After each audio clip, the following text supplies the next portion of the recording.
The Adventure of the Six Napoleons by Sir Arthur Conan Doyle. Read by Mark Young. It was no very unusual thing for Mr. Lestrade of Scotland Yard to look in upon us of an evening, and his visits were welcome to Sherlock Holmes, for they enabled him to keep in touch with all that was going on at the police headquarters. In return for the news which Lestrade would bring, Holmes was always ready to listen with attention to the details of any case upon which the detective was engaged, and was able occasionally, without any active interference, to give some hint or suggestion drawn from his own vast knowledge and experience. On this particular evening, Lestrade had spoken of the weather and the newspapers. Then he had fallen silent, puffing thoughtfully at his cigar. Holmes looked keenly at him. "Anything remarkable on hand?" he asked. "Oh, no, Mr. Holmes, nothing very particular." "Then tell me about it." Lestrade laughed. "Well, Mr. Holmes, there is no use denying that there is something on my mind, and yet it is such an absurd business that I hesitated to bother you about it. On the other hand, although it is trivial, it is undoubtedly queer, and I know that you have a taste for all that is out of the common, but in my opinion, it comes more in Dr. Watson's line than ours." "Does it?" said I. "Madness, anyhow, and a queer madness too. You wouldn't think there was anyone living at this time of day who had such a hatred of Napoleon the First, that he would break any image of him that he could see." Holmes sank back in his chair. "That's no business of mine," said he. "Exactly, that's what I said. And then when the man commits burglary in order to break images which are not his own, that brings it away from the doctor and onto the policeman." Holmes sat up again. "Burglary. This is more interesting. Let me hear the details." Lestrade took out his official notebook and refreshed his memory from its pages. "The first case reported was 4 days ago," said he.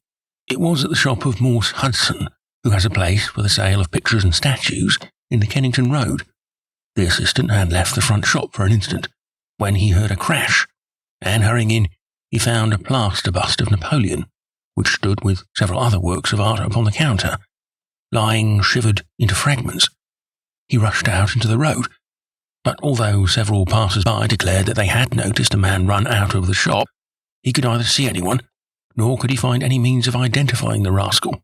It seemed to be one of those senseless acts of hooliganism which occur from time to time, and it was reported to the constable on the beat as such. The plaster cast was not worth more than a few shillings, and the whole affair appeared to be too childish for any particular investigation. The second case, however, was more serious, and also more singular.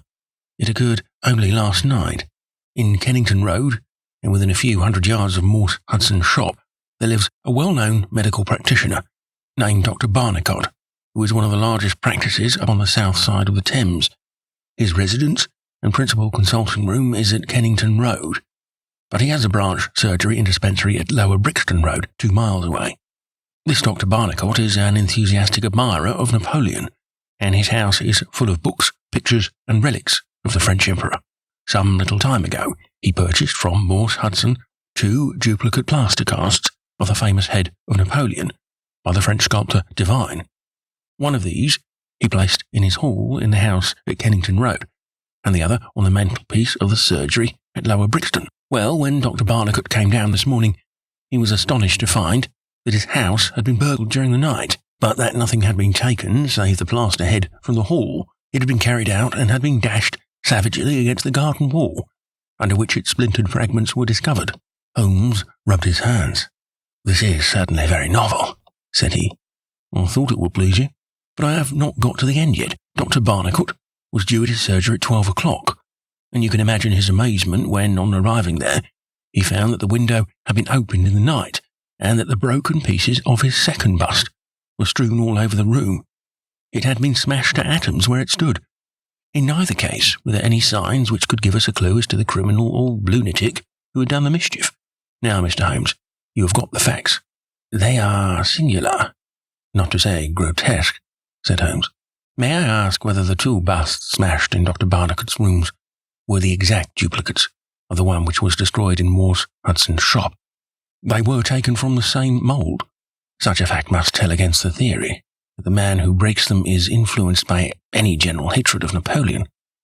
considering how many hundreds of statues of the great emperor must exist in London. It is too much to suppose such a coincidence as that a promiscuous iconoclast should chance to begin upon 3 specimens of the same bust. Well, I thought as you do, said Lestrade. On the other hand, this Morse Hudson is the purveyor of busts in that part of London, and these 3 were the only ones which had been in his shop for years. So, although, as you say, there are many hundreds of statues in London, it is very probable that these 3 were the only ones in that district. Therefore, a local fanatic would begin with them. What do you think, Dr. Watson? There are no limits to the possibilities of monomania, I answered.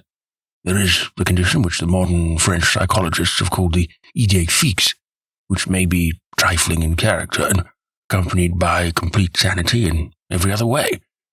A man who had read deeply about Napoleon, or who had possibly received some hereditary family injury through the Great War, might conceivably form such an idée fixe, and under its influence be capable of any fantastic outrage.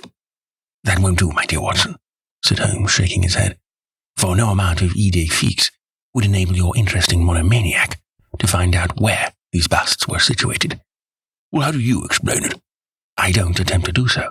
I would only observe that there is a certain method in the gentleman's eccentric proceedings. For example, in Dr. Barnicot's hall, where a sound might arouse the family, the bust was taken outside before being broken, whereas in the surgery, where there was less danger of an alarm, it was smashed where it stood. The affair seems absurdly trifling, and yet I dare call nothing trivial when I reflect that some of my most classic cases have had the least promising commencement. You will remember, Watson, how the dreadful business of the Abernethy family was first brought to my notice, by the depth which the parsley had sunk into the butter upon a hot day. I can't afford, therefore, to smile at your 3 broken busts, Lestrade, and I shall be very much obliged to you if you will let me hear of any fresh development of so singular a chain of events. The development for which my friend had asked came in a quicker and an infinitely more tragic form than he could have imagined. I was still dressing in my bedroom next morning when there was a tap at the door, and Holmes entered, a telegram in his hand. He read it aloud. Come instantly, 131 Pitt Street, Kensington, Lestrade. What is it then? I asked. Don't know. Maybe anything. But I suspect it is the sequel of the story of the statues. In that case, our friend the image breaker has begun operations in another quarter of London. There's coffee on the table, Watson, and I have a cab at the door. In half an hour, we had reached Pitt Street, a quiet little backwater, just beside one of the briskest currents of London life. Number 131 was one of a row, all flat-chested, respectable, and most unromantic dwellings. As we drove up, we found the railings in front of the house lined by a curious crowd. Holmes whistled. By George, it's attempted murder at the least. Nothing less will hold the London message boy. There's a deed of violence indicated in that fellow's round shoulders and outstretched neck. What's this, Watson? The top step's will down and the other one's dry. Footsteps enough, anyhow. Well, there's Lestrade at the front window, and we shall soon know all about it. The official received us with a very grave face, and showed us into a sitting room where an exceedingly unkempt and agitated elderly man, clad in a flannel dressing gown, was pacing up and down. He was introduced to us as the owner of the house, Mr. Horace Harker, of the Central Press Syndicate. It's the Napoleon bust business again, said Lestrade. You seemed interested last night, Mr. Holmes, so I thought perhaps you'll be glad to be present now that the affair has taken a very much graver turn. What has it turned to, then? To murder. Mr. Harker, will you tell these gentlemen exactly what has occurred? The man in the dressing gown turned upon us with a most melancholy face. It's an extraordinary thing, said he, that all my life I've been collecting other people's news, and now that a real piece of news has come my own way, I am so confused and bothered that I can't put 2 words together. If I had come in here as a journalist, I should have interviewed myself and had 2 columns in every evening paper. As it is, I'm giving away valuable copy by telling my story over and over to a string of different people, and I can make no use of it myself. However, I've heard your name, Mr. Sherlock Holmes, If you'll only explain this queer business, I shall be paid for my trouble in telling you the story." Holmes sat down and listened. "It seems to centre round that bust of Napoleon, which I bought for this very room about 4 months ago. I picked it up cheap from Harding Brothers, 2 doors from the High Street station. A great deal of my journalistic work is done at night, and I often write until the early morning, so it was today. I was sitting in my den, which is at the back of the top of the house, about 3 o'clock, when I was convinced that I heard some sounds downstairs. I listened, but they were not repeated, and I concluded that they came from outside. Then, suddenly, about 5 minutes later, there came a most horrible yell, the most dreadful sound, Mr. Holmes, that ever I heard. It will ring in my ears as long as I live. I sat, frozen with horror, for a minute or two. Then I seized the poker and went downstairs. When I entered this room, I found the window wide open, and I at once observed that the bust was gone from the mantelpiece. Why any burglar should take such a thing passes my understanding, for it was only a plaster cast and no real value whatever. You could see for yourself that anyone going out through that open window could reach the front doorstep by taking a long stride. This was clearly what the burglar had done, so I went round and opened the door. Stepping out into the dark, I nearly fell over a dead man who was lying there. I ran back for a light, and there was the poor fellow, a great gash in his throat, and the whole place swimming in blood. He lay on his back, his knees drawn up, and his mouth horribly open. I shall see him in my dreams. I had just time to blow on my police whistle, and then I must have fainted, for I knew nothing more until I found the policeman standing over me in the hall." "Well, who was the murdered man?" asked Holmes. "There's nothing to show who he was," said Lestrade. "You shall see the body at the mortuary, but we have made nothing of it up to now. He is a tall man, sunburned, very powerful, not more than 30. He is poorly dressed, and yet does not appear to be a labourer. A horn-handled clasp knife was lying in a pool of blood beside him. Whether it was the weapon which did the deed, or whether it belonged to the dead man, I do not know. There was no name on his clothing, and nothing in his pockets, save an apple, some string, a shilling map of London, and a photograph. Here it is." It was evidently taken by a snapshot from a small camera. It represented an alert, sharp-featured simian man with thick eyebrows and a very peculiar projection of the lower part of his face, like the muzzle of a baboon.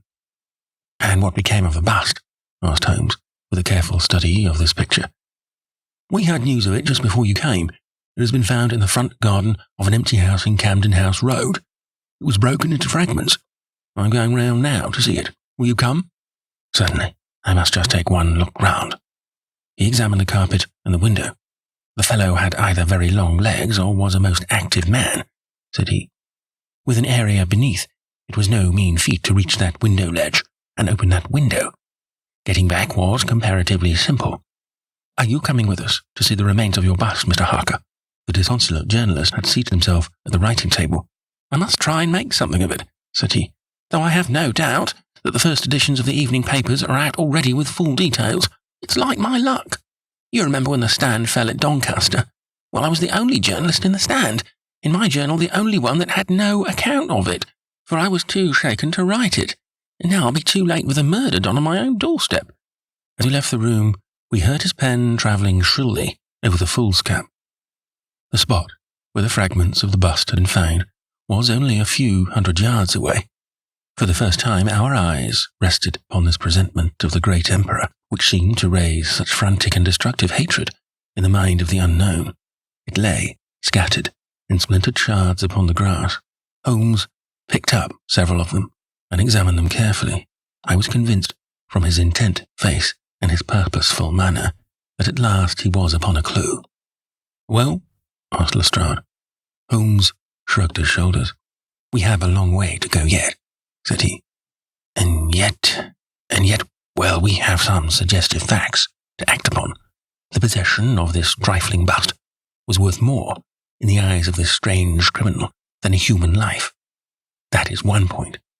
Then there is the singular fact that he did not break it in the house, or immediately outside the house. If to break it was his sole object, he was rattled and bustled by meeting this other fellow. He hardly knew what he was doing. Well, that's likely enough. But I wish to call your attention, very particularly, to the position of this house, in the garden of which the bust was destroyed. Lestrade looked about him. It was an empty house. and so he knew that he would not be disturbed in the garden. Yes, but there is another empty house farther up the street, which he must have passed before he came to this one. Why did he not break it there, since it is evident that every yard that he carried it increased the risk of someone meeting him? "I give it up," said Lestrade. Holmes pointed to the street lamp above our heads. He could see what he was doing here, and he could not there. That was his reason. "By Jove, that's true," said the detective. "Now that I come to think of it, Dr. Barnicot's bust was broken not far from his red lamp. Well, Mr. Holmes, what are we to do with that fact? To remember it, to docket it. We may come on something later which will bear upon it. What steps do you propose to take now, Lestrade?" "The most practical way of getting at it, in my opinion, is to identify the dead man. There should be no difficulty about that. When we have found who he is and who his associates are, we should have a good start in learning what he was doing in Pitt Street last night, and who it was who met him and killed him on the doorstep of Mr. Horace Harker. Don't you think so?" "No doubt. And yet it is not quite the way in which I should approach the case." "What would you do then?" "Oh, you must not let me influence you in any way. I suggest that you go on your own line, and I on mine. We can compare notes afterwards, and each will supplement the other." "Very good," said Lestrade. "If you're going back to Pitt Street, you might see Mr. Horace Harker. Tell him for me that I have quite made up my mind, and that it is certain that the dangerous, homicidal lunatic with Napoleonic delusions was in his house last night. It will be useful for his article." Lestrade stared. "You don't seriously believe that?" Holmes smiled. "Don't I? Well, perhaps I don't, but I am sure that it will interest Mr. Horace Harker and the subscribers of the Central Press Syndicate.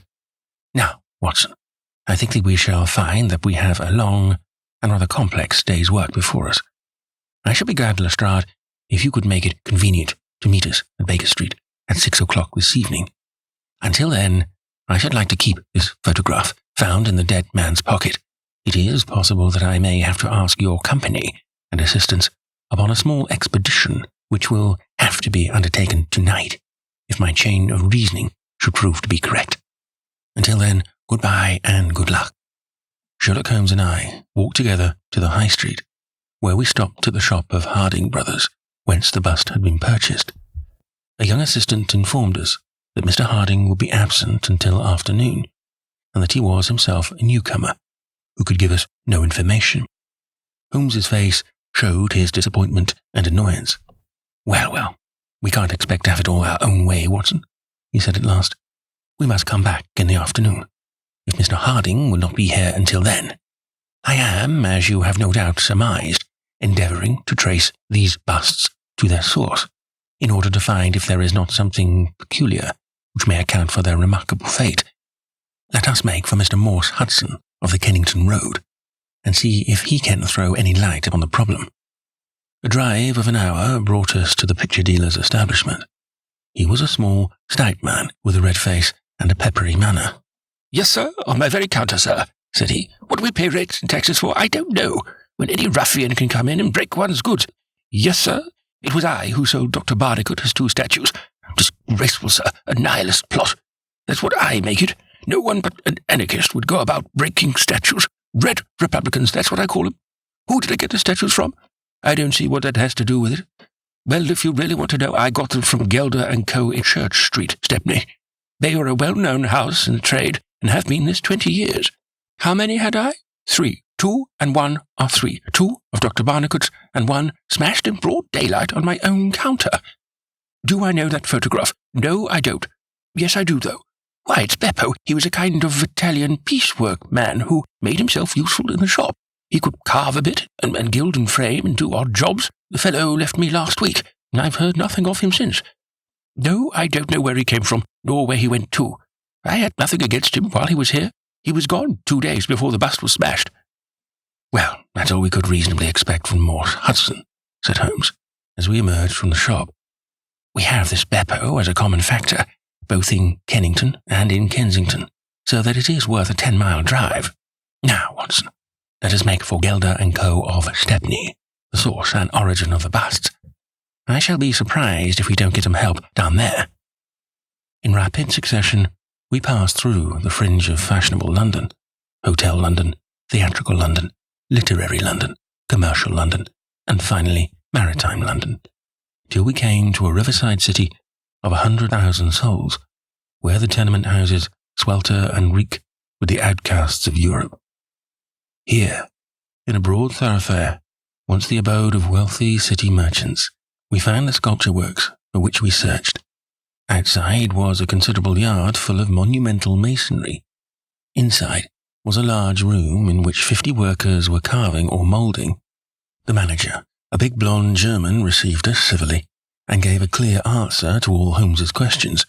A reference to his books showed that hundreds of casts had been taken from a marble copy of Devine's Head of Napoleon, but that the 3 which had been sent to Morse Hudson a year or so before had been half of a batch of 6, the other 3 being sent to Harding Brothers of Kensington. There was no reason why those 6 should be different from any of the other casts. He could suggest no possible cause why anyone should wish to destroy them. In fact, he laughed at the idea. Their wholesale price was 6 shillings, but the retailer would get 12 or more. The cast was taken in 2 moulds from each side of the face, and then these 2 profiles of plaster of Paris were joined together to make the complete bust. The work was usually done by Italians in the room we were in. When finished, the busts were put on a table in the passage to dry, and afterwards stored. That was all he could tell us, but the production of the photograph had a remarkable effect upon the manager. His face flushed with anger, and his brows knotted over his blue Teutonic eyes. "Ah, the rascal!" he cried. "Yes, indeed, I know him very well. This has always been a respectable establishment, and the only time that we have ever had the police in it was over this very fellow. It was more than a year ago now. He knifed another Italian in the street, and then he came to the works with the police on his heels, and he was taken here. Beppo was his name. His second name I never knew. Served me right for engaging a man with such a face. But he was a good workman, one of the best. What did he get? The man lived, and he got off with a year. I have no doubt he is out now, but he has not dared to show his nose here. We have a cousin of his here, and I dare say he could tell you where he is."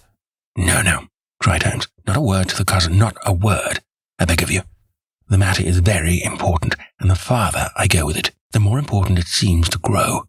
When you referred in your ledger to the sale of those casts, I observed that the date was 3rd of June last year. Could you give me the date when Beppo was arrested?" "I could tell you roughly by the pay list," the manager answered. "Yes," he continued after some turning over of pages. "He was paid last month on the 20th of May. "Thank you," said Holmes. "I don't think that I need intrude upon your time and patience any more."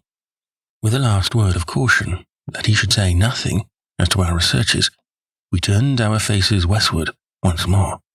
The afternoon was far advanced before we were able to snatch a hasty luncheon at a restaurant. A newsbill at the entrance announced Kensington outrage, murder by a madman, and the contents of the paper showed that Mr. Horace Harker had got his account into print after all.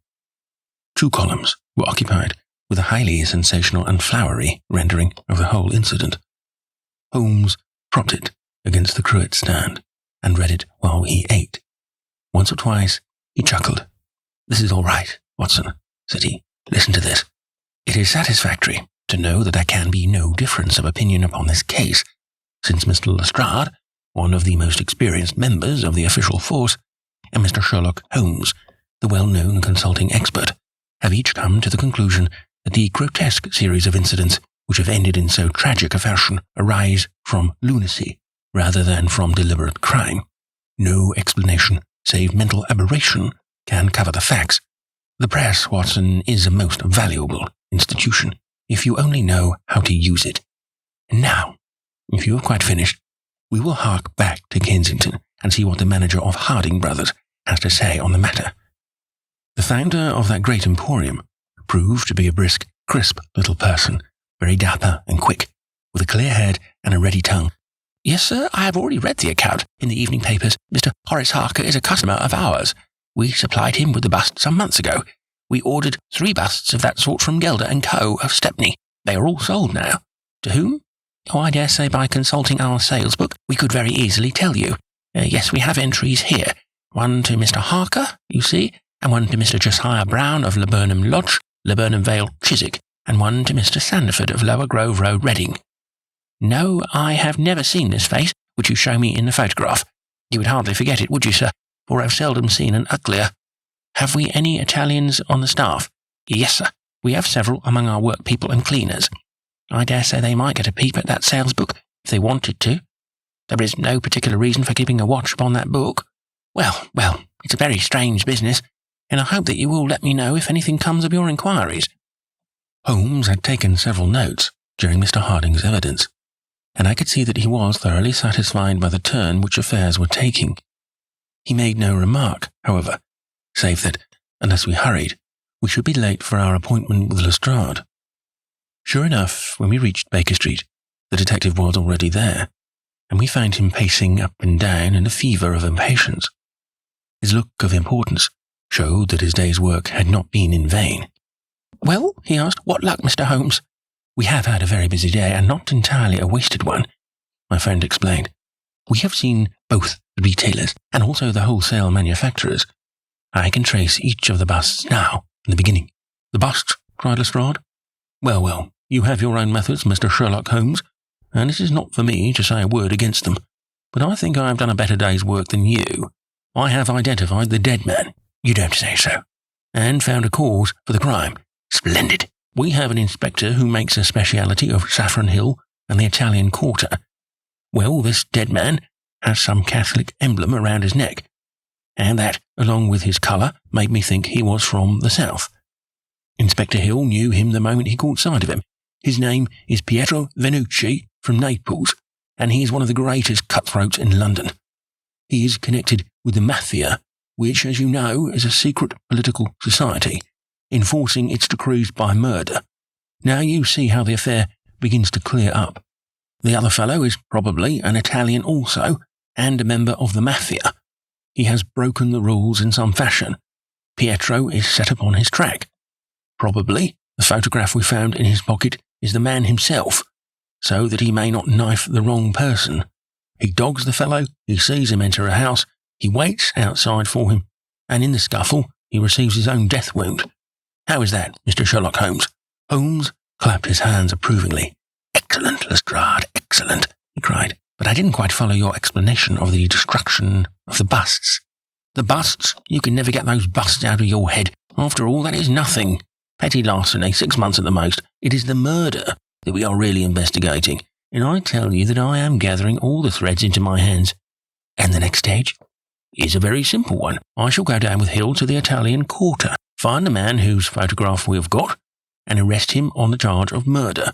Will you come with us? I think not. I fancy we can attain our end in a simpler way.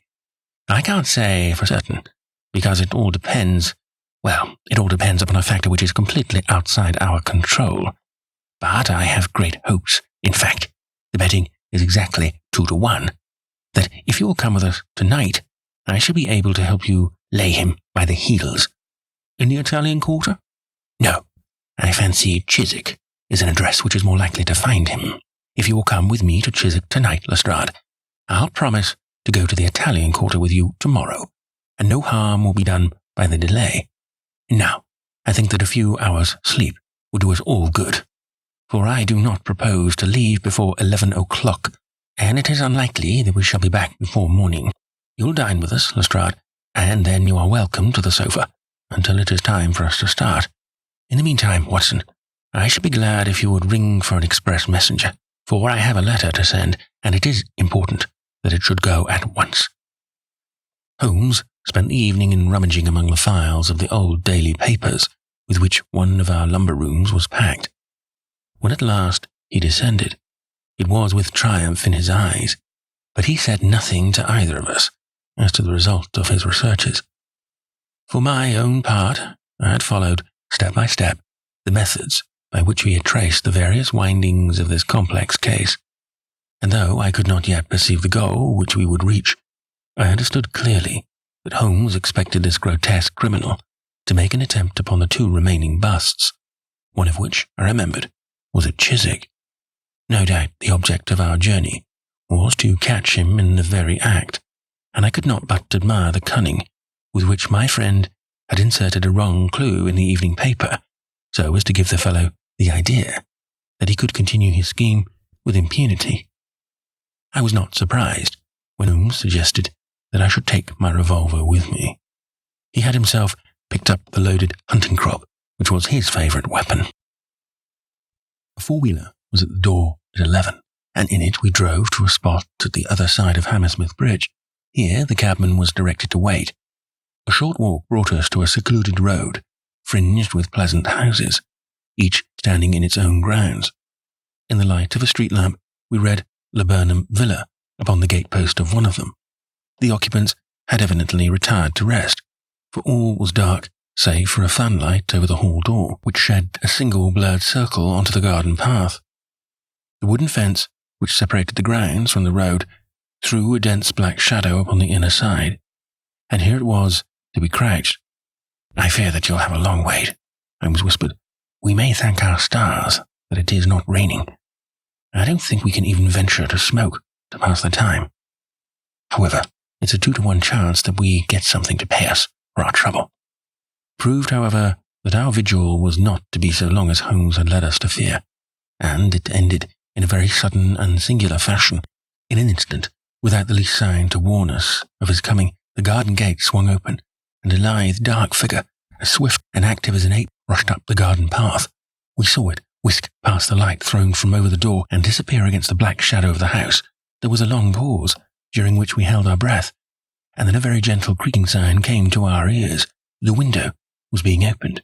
The noise ceased, and again there was a long silence. The fellow was making his way into the house. We saw the sudden flash of a dark lantern inside the room. What he sought was evidently not there, for again we saw the flash through another blind, and then through another.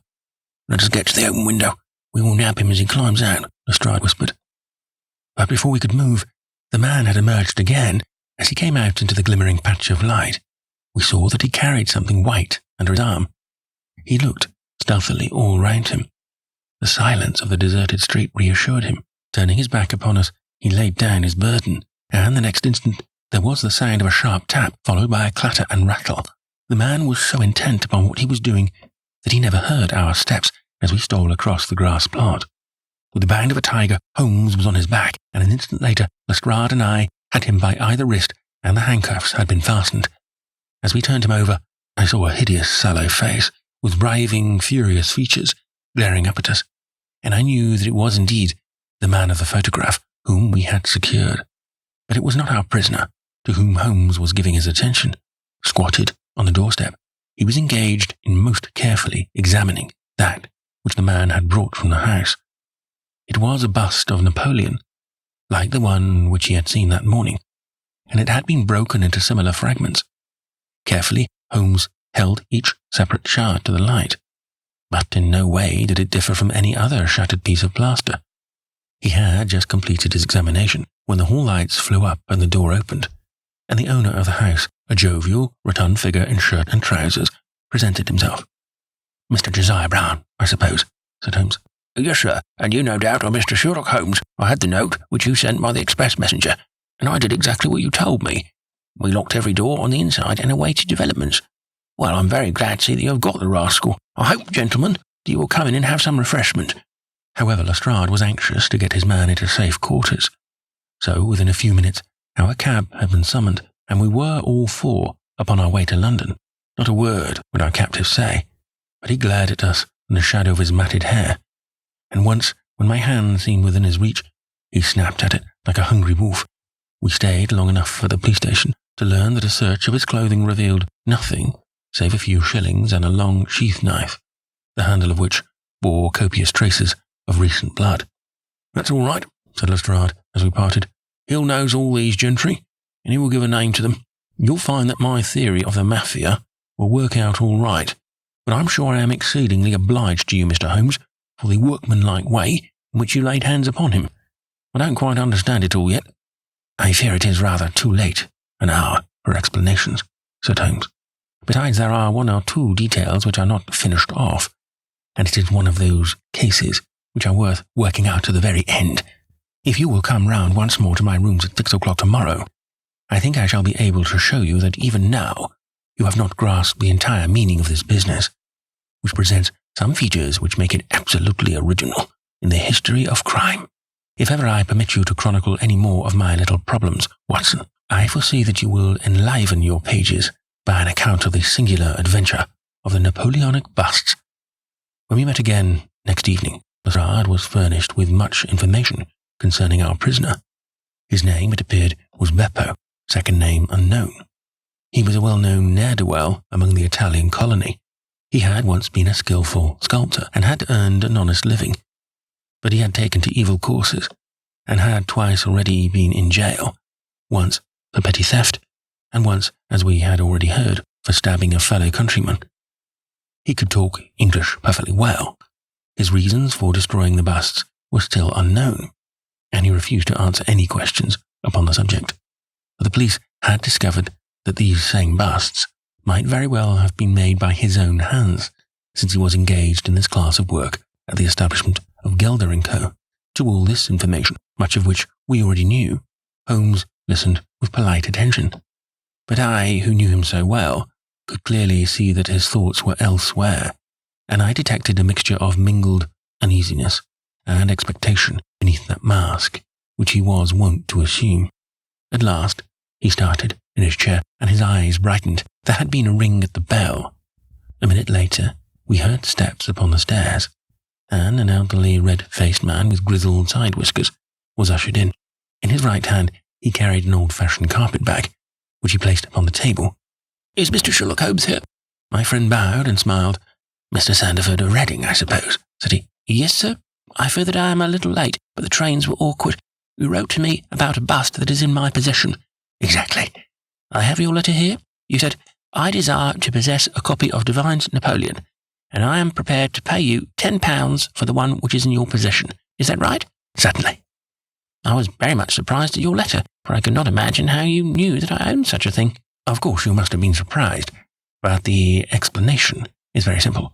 Mr. Harding of Harding Brothers said that they had sold you their last copy, and he gave me your address." "Oh, that was it, was it? Did he tell you what I paid for it?" "No, he did not." "Well, I am an honest man, though not a very rich one. I only gave 15 shillings for the bust, and I think you ought to know that before I take £10 from you." "I am sure the scruple does you honour, Mr. Sandford, but I have named that price, so I intend to stick to it." "Well, it is very handsome of you, Mr. Holmes. I brought the bust up with me, as you asked me to do. Here it is."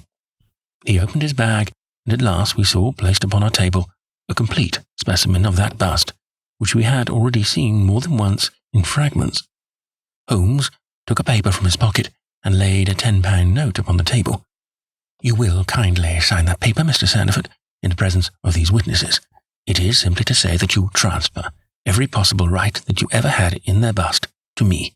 I am a methodical man, you see, and you never know what turn events might take afterwards. Thank you, Mr. Sandford. Here is your money, and I wish you a very good evening." When our visitor had disappeared, Sherlock Holmes' movements were such as to rivet our attention. He began by taking a clean white cloth from a drawer and laying it over the table. Then he placed his newly acquired bust in the centre of the cloth. Finally, he picked up his hunting crop and struck Napoleon a sharp blow on the top of the head. The figure broke into fragments, and Holmes bent eagerly over the shattered remains.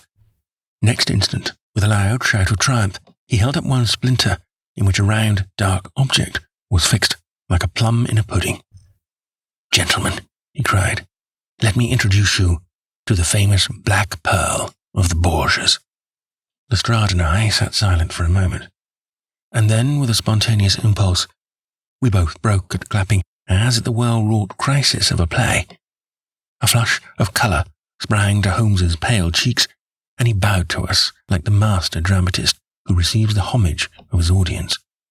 It was at such moments that for an instant he ceased to be a reasoning machine and betrayed his human love for admiration and applause, the same singularly proud and reserved nature which turned away with disdain from popular notoriety was capable of being moved to its depths by spontaneous wonder and praise from a friend.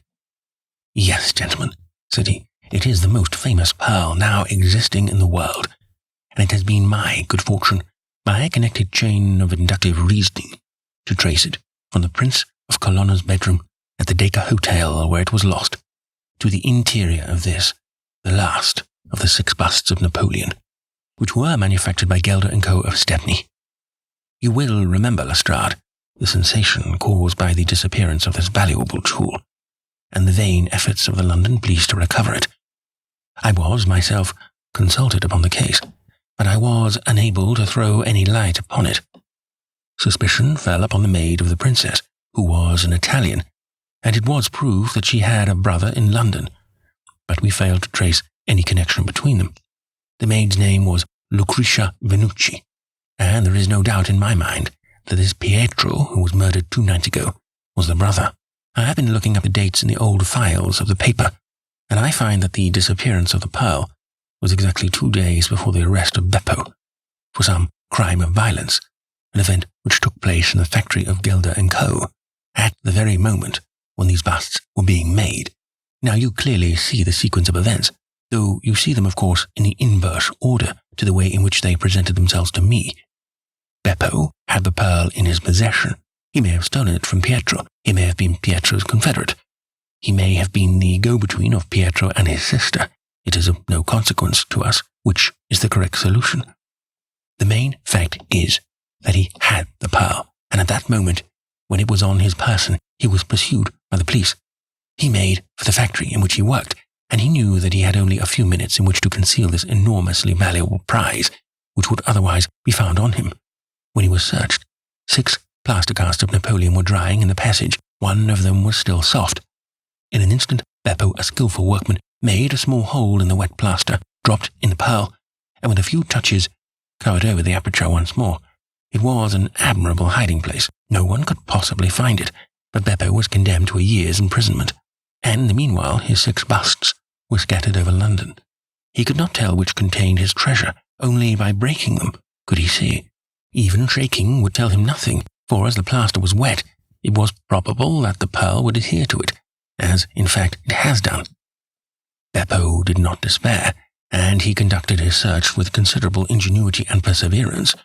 Through a cousin who works with Gelder, he found out the retail firms who had bought the busts. He managed to find employment with Morse Hudson, and in that way tracked down 3 of them. The pearl was not there. Then, with the help of some Italian employee, he succeeded in finding out where the other 3 busts had gone. The first was at Harker's. There he was dogged by his confederate, who held Beppo responsible for the loss of the pearl, and he stabbed him in the scuffle which followed. "If he was his confederate, why should he carry his photograph?" I asked. "As a means of tracing him if he wished to inquire about him from any third person. That was the obvious reason. Well, after the murder, I calculated that Beppo would probably hurry rather than delay his movements. He would not fear that the police would read his secret, and so he hastened on before they should get ahead of him. Of course, I could not say that he had not found the pearl in Harker's bust. I had not even concluded for certain that it was the pearl, but it was evident to me that he was looking for something, since he carried the bust past the other houses in order to break it in the garden, which had a lamp overlooking it. Since Harker's bust was 1 in 3, the chances were exactly as I told you, 2 to 1 against the pearl being inside it. There remained 2 busts, and it was obvious that he would go for the London one first. I warned the inmates of the house so as to avoid a second tragedy, and we went down with the happiest results. By that time, of course, I knew for certain that it was the Borgia pearl that we were after. The name of the murdered man linked the one event with the other. There only remained a single bust, the Reading one, and the pearl must be there. I bought it in your presence from the owner, and there it lies. We sat in silence for a moment. "Well," said Lestrade, "I've seen you handle a good many cases, Mr. Holmes, but I don't know that I ever knew a more workmanlike one than that. We're not jealous of you at Scotland Yard. No, sir. We are very proud of you. And if you come down tomorrow, there's not a man, from the oldest inspector to the youngest constable, who wouldn't be glad to shake you by the hand." "Thank you," said Holmes. "Thank you." And as he turned away, it seemed to me that he was more nearly moved by the softer human emotions than I had ever seen him. A moment later, he was the cold and practical thinker once more. "Put the pearl in the safe, Watson," said he, "and get out the papers of the Conk-Singleton forgery case. Goodbye, Lestrade. If any little problem comes your way, I shall be happy, if I can, to give you a hint or two as to its solution.